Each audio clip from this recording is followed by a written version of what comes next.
mahalaga kay Kapuso It Girl Gabby Garcia ang work-life balance.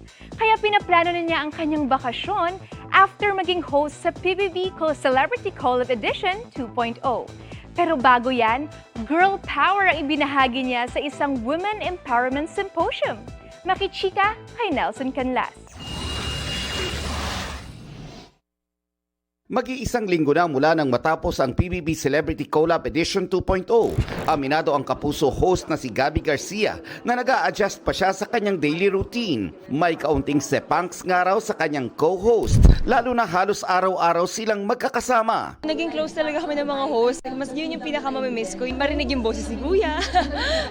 Sa ngayon, nagpaplano raw si Gabby na magbakasyon muna in the next few days. Every after a project, yun yung ano ko, parang, oo, and also siguro, not just reward, parang a way to balance myself din. After work, pwede naman din ako magbakasyon. Bago ang kanyang vacation, nagbahagi muna tungkol sa women empowerment si Gabby sa isang symposium. Importante yun nowadays for young girls to see also women speaking up for them. Ako kasi, I'm blessed with this huge platform. And I always say na for me, every post is important. It's a choice kasi it's either you contribute to the noise or you contribute to changing lives of other people.